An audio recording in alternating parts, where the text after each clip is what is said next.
ay bigyan po natin sila ng tawag dito, yung pag-appreciate po. Yan, di ba? Mayroong mga Teacher's Day, Father's Day, Mother's Day. Of course, kailangan po natin i-celebrate ang Pastor's Day. Dahil kung wala po ang pastor, wala din po tayo dito. Dahil sila po ang nag-aalaga po sa atin.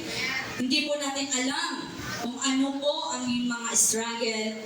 Diba? Kung titingnan natin si Pastor Mike, diba, kay asawa, kung titingnan sa physical, maganda, guwapo. Pero behind that, hindi po natin alam kung ano ang pinagdadaanan po nila. Tayo, ang sarap ng tulog natin, ang sarap ng mga hilig, pero sila po, talagang nakikipagbaka sila sa pananalangin para po sa atin. Hinili ko po kung may nais po magbigay ng mensahe para sa ating mahal na pastor at sa kanyang asawa. Okay, magandang umaga pastor, bilang pagkilala sa Pastor's Day. At kami po ay ibibigay ng salamat sa patuloy na pag-aakay mo sa iyong mga anak. Nawa ay hindi ka mapagod. Patuloy kang palakasin ng Diyos. Bigyan ng maraming revelation at laging may excitement sa bibigyan mensahe para po sa amin. Para po sa katatatag ng aming pong pananampalataya. Kung kaya sa araw na ito ay isang special day para sa iyo, para ikaw i-appreciate po namin, parangalan at kikilalanin bilang aming pastor na pakabuti, na mapagmahal at tunay. Nakikita mo kung paano mo kami inaakay, kung paano mo kami inaalagaan. At ang lahat ng ito ay malungkot po namin pinapasalamatan. Salamat po, Pastor. Happy Pastor's Day. Pastor, magandang umaga. Happy Pastor's Day, Pastor. Naalala ko ba na magtropa pa kami ni Pastor? Basketball. Lagi kami mag-asama ni Pastor. Sa lahat sa palas. Minsan, niyakan niya. Ilang beses akong tumanggi, Pastor. Pero sa biyaya ng Panginoon, pinalo ako ni Lord. Hindi ba pinalo? Hinaplos ng pagmamahal. Nagkasakit ako. Sabi ni Pastor, silang dalawa ni Pastor Joe, taong ginto.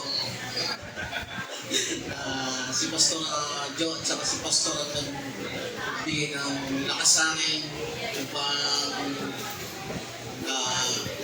kilalanin mo si Lord. Kasi noon talaga, ewan ko ba, Pastor Bola yata kilala ko. Pero Pastor, basketball hanggang ngayon, talaga si Pastor talaga, ano kami ng board. Pero hindi ko na pagkabaan, Pastor, sana marami pang revelation na ibigay ni Lord sa'yo.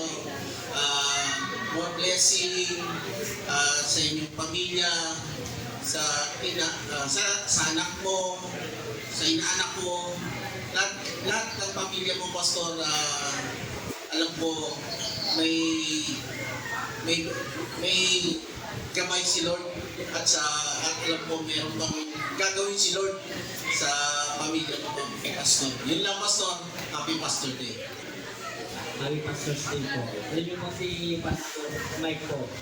Hindi na po basta po pastor eh. Napakarami pong talento po nito. Higit po sa lahat. Yung po yung kalinisan po ng kanyang puso po kung ano ito magpapalaga. Yung madalas po si Pastor po ang nag-ano po namin. Ginagawin po ni Lord para sa buhay po namin mga asawa. Ilang gusto na po kami talagang nagapa, nagsimba, lulubo. Pero po, si Pastor Mike po, hindi po talaga ito nawawala ng pag-asa po na parang hilangin po kami talaga ng asawa. Hanggang sa isang araw po na nagkaroon ako ng matinding problema, sabi ko po mali, dapat si Lord po kung ako tinawag. Pero po, nung tinawag po si Lord, ang ginulong po sa akin ni Lord, si Pastor Mike po. At praise God naman po, overcome po naman po yung naging problema po matindi. At higit sa lahat po, meron po isang bagay po na senior po sa akin si Pastor Mike po, before po. Yung kasalukuyan po nag-aaral na ako na tumayo po sa pulpito. Tapos napakalaking siyempre sa binigay po sa akin ni Pastor Mike po. Inano niya pa ako para kung ginugtay niya ako, sabi niya, Brad, meron akong gusto tanggalin sa bahay, hindi ko kayang tanggalin. Pero nakita ko po sa bahay, kaya naman ko nang tanggalin yung Pastor Mike. Alam mo po pinagkaroon sana yung Pastor Mike na hanggang ngayon po, ginagamit po namin sa bahay ko, yung solar light po. Praise God po. Sabi ko nga po sa kanya, talaga napakabuti po Pastor Mike. Siyang kakainin mo siya isang bagay na kapangyabang ko, sinishare mo pa sa iba. Hindi po maramot po si Pastor Mike. Mukha lang pong suklado yun, pero pogi po yan. Hindi po talaga po yan. Mapagkawang gawa po yan.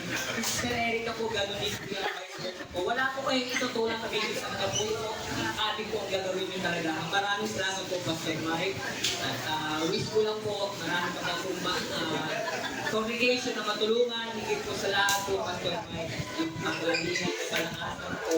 Sa totoo lang po, pag nagkakasakit ka, lahat po yung buong congregation nagkakasakit, kayo nagkakasakit. Salamat sa Panginoon na patuloy na ginagabi. God bless you more po, Pastor Mike.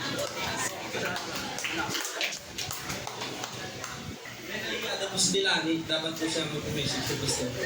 Ngayon, magte-thank you lang kami sa buhay ni Pastor, di ba? Ngayon po naging madali po yung paglipat po namin dahil nandito po yung, ayun po yun yung taos pusong pagtanggap paging sa buhay niyo po. Maraming salamat po Pastor sa patuloy na pagpapalakas po sa bawat iskan nakasalamuhan niyo po. Kaya yun po, kami Pastor's Day, Pastor. More blessings to come. Naniniwala ako na yung sinasabi mo lagi na house and lot. Amen po. Amen po ba yun? Amen. House and lot. Amen. Nagaling sa Lord. Amen, Pastor. Tuloy po na pag tayo naglingkod sa Diyos ng tapat. Amen po. Kasunod na po yung mga pagpapala po nagmumula sa Diyos. Kaya patuloy tayo magpasalamat sa tumatayong magulang natin. Kasi di ba, amen po na. Minsan po hindi po ba't hindi pa sorry po nagdaraanan natin, pero sa preaching po, dumadaan yung message ng Lord sa buhay natin. Kaya lagi po tayo magpasalamat sa tumatayong tatay natin spiritual. Amen po ba? Amen po. Yun na po. Maraming salamat, Pastor. Maraming salamat po, Pastor. Ayun, salamat sa Panginoon sa buhay ni Pastor Mike sapagkat ginagamit siya ng Lord. Ngayon sila, Pastor, nagkaroon na ng daughter church tayo. Si Pastor yung pinalaga dito. Nagpapasalamat ako sa Lord dahil si Pastor Mike, kung sa hindi ko nakakaalam ng pagkatao niya, yung personality niya yung favorite ako. Isa po siyang generous person. Tsaka nagpapasalamat ako Pastor Mike dahil siya po yung tumulong sa husband ko, kung dati namin na maipasok sa mundo na yun sa paghahanap buhay. Yun ko, kasi nga po, sa mundo. Sa mundo na kasi po dito sa Cavite City, yung simula po yung palengke na ilipat na po sa tulo, humina na po yung pasada, matagal na po kasi driver yung master. Ngayon po, galing po sa abroad ang asawa ko, umuwi pero wala rin pong nangyari. Yun po, yung pag-awin ng taon niya. Happy Pastor's Month sa iyo, Pastor Mike. Hindi pa ako Ako tapos. ay gusto mo ba? Hindi pa ako tapos. Yun nga, na malaking bagay po para sa family namin na ipinasok po yun ni Pastor Mike, ni Pastor ko sa mundo ng paghanap buhay sa labas ko. Kasi dito po mahina na yung Kaya yun, nagpapasalamat ako sa hindi lang po yun, yung dedication niya na magbahagi ng salita na tumayo siya sa atin, di ba? Siya na po yung tumatay sa atin dito sa Cavite City, JCS. Salamat po, Pastor. Sige, Em, salita na. Ayun po. Magpasalamat ako kay Lord na tuloy kang ginagawa na ni Lord. Dahil meron na patuloy kalakasan para patuloy na lumibigyan na. Thank you kasi nakita ko na kung paano na binago ni Lord, kung paano nilid yung pamilya. Ganun din sa church. Salamat ko patuloy na naitugin sa buwan mo na tsaka kay Mama. Patuloy na tayo sa paglilingkod sa Lord. Alam ko siya yung ating great Lord. God bless you. Happy Pastor's Day. Yan. Okay, so thank you you po. Pero hindi po dyan nagtatapos. Meron pa pong mga nais magpabatid po ng kanilang mensahe. O, ito po. O, dito na lang po. Ayun. Ito na doon. Ayun pa lang. Happy Pastor's Month sa iyo, Pastor Mike. Ako ay lubos na nagpapasalamat sa mga araw na kasama ka naming tumawa, ngumiti, at lalong-lalo na ang magdasal. Maraming salamat din po sa mga sakripisyo nyo gaya ng pagbiyahe, Cavite to Tagaytay, para lang maibahagi o maipaintindi sa amin yung mga banal na salita ng Diyos. Maraming salamat din po sa mga prayer na ginawa nyo para sa amin. God bless you, Pastor Mike. Happy Pastor's Month. Happy Pastor's Month po, Pastor Mike. God bless po sa inyo. Naway bless po kayo ni Lord at ng family niyo po. At ingatan po kayo sa araw-araw. Salamat po sa effort, sa pagbiyahe po dito sa Tagaytay para lang po makapag-share ng Word of God po. Ulit po, Happy Pastor's Month po, Pastor Mike. God bless po sa inyo at sa inyong family po. Happy Pastor's Month, Pastor Mike. Thank you po sa lahat ng aral na binahagi niyo po sa amin po lahat. Sana po, gabayan po kayo lagi ni Lord at sa family niyo. Maraming salamat po sa magandang aral na binahagi niyo po. Sana po, gabayan po kayo lagi ni Lord. Thank you so much po. Happy Pastor's Month po, Pastor Mike. So I praise God sa buhay niyo po. Salamat po sa mga sakripisyo ninyo bilang pastor. Salamat po sa walang kapaguran, no, na paglilingkod sa Panginoon. And I just want you to know na dahil po sa buhay ninyo ni Pastor Joe, kayo po na nagpapagamit sa gawain ng Lord. Marami pong nabibless, marami po kayong buhay na inililid kay Lord. And yun po yung pinapagpasalamat po namin bilang pong mga kapatid ninyo sa pananampalataya. Salamat po sa mga sakripisyo ninyo bilang pastor. I pray po na i-bless po kayo ng Lord, ikaw at ang pamilya niyo po. So, thank you so much again, Pastor Mike, for the sacrifices. And again, Happy Pastor's Month. God bless you po. Sa mga hindi po nakakalaw, sila po yung mga kapatiran po natin sa Tagaytay Church. Yan po kung saan minsan si Pastor Mike ay pumunta po siya doon. Pag nandito po sila, so sabitan po sila. Yan, so wala na po ba magbibigay ng mensahe? Papa ko siya. Sige, tinatawagan ko po si Brother, yung Papa ni Rachel. Ayan po. Ayan.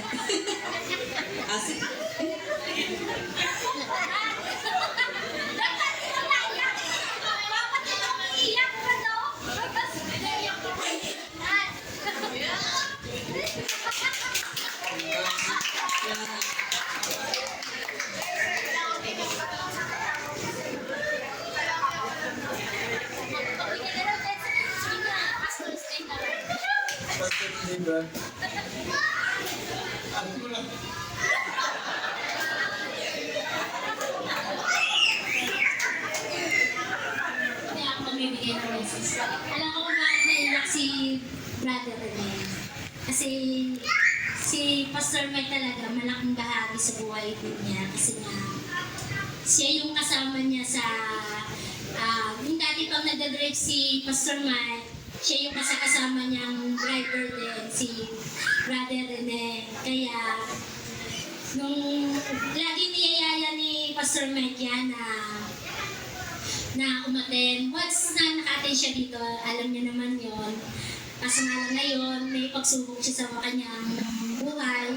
At alam naman namin mapagtatagumpayan niya yon. Kaya naiiyak yan kasi talagang si Pastor Mike ay malaking bahagi sa buhay niya.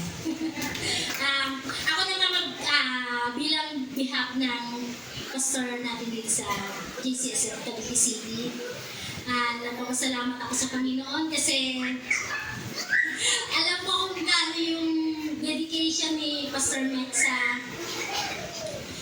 bilang lingkod ng Panginoon kasi nakikita ko talagang si Pastor Joe yung naging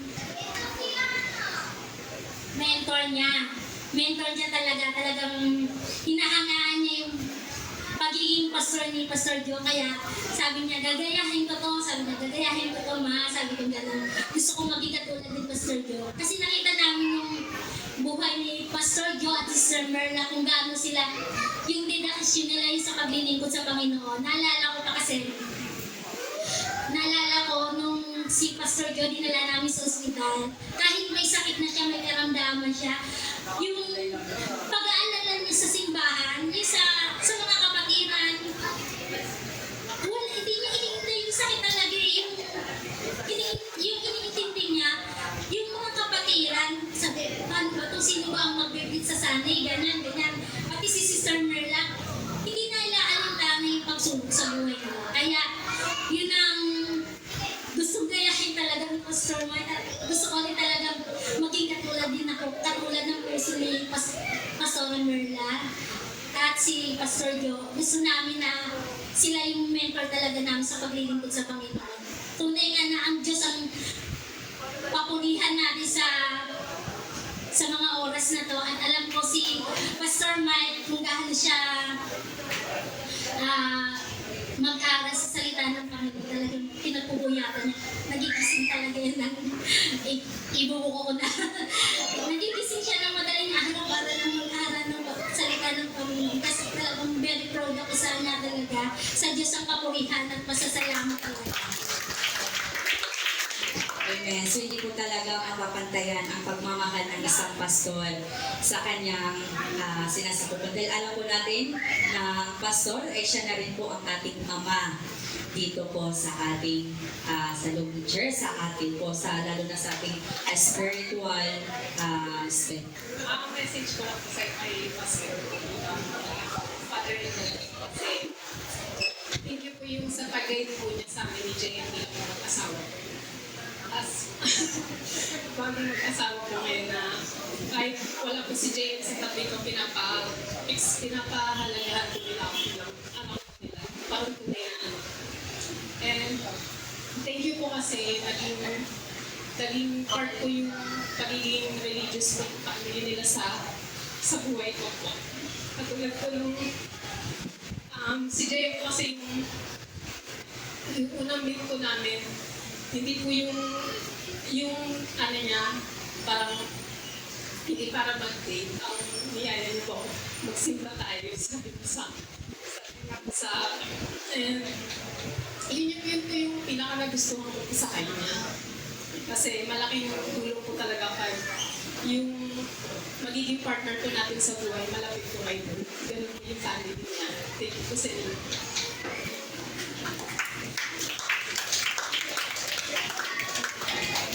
So, thank you po sa inyong mga mensahe na ibinigay at binahagi po sa ating mahal na pastor at pastora.